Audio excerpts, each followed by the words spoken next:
ఏం మాట్లాడుతున్నావు? అవేమన్నా మాటలేనా? అది ఎట్లుంటే నీకెందుకు? దాని పేరు మీద భూమి లేదనుకుంటున్నావా? ఆమెకు భూమి ఉంటేది లేకుంటేంది, నా పైసలు నాకు ఇమ్మను, లేకుంటే భూమి రాసి ఇమ్మను. ఇగో గవన్నీ కాదన్నా, దాని పేరు మీద ఉన్న ఎకరం భూమి నీకు రాసిత్తది. ఎంఆర్ఓ ఆఫీస్ కన్నా లేక గ్రామ పంచాయతీ కన్నా రా, దాన్ని తీసుకొని నేను వస్తా, నీ పేరు మీద నేను రాపిస్తా. గిరి అన్నావు మాట మంచిగా ఉన్నది. రేపు పొద్దుగా రండి, మళ్ళీ లేట్ చేశారు. ఇదే మాట మీద ఉండి డబ్బులు వేసేదా కాదు కానీ నేను ముచ్చట చెప్తారు.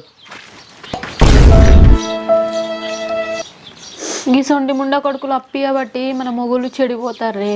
ఏం చేద్దాం, మన తలరాత అట్లా దేవుడు రాసాడు. మరి ఏదో పోనీటి పో, నువ్వు ఇంటికి పోయి నేను ఇంట్లో నేను ఇంటికి పోతా మరి.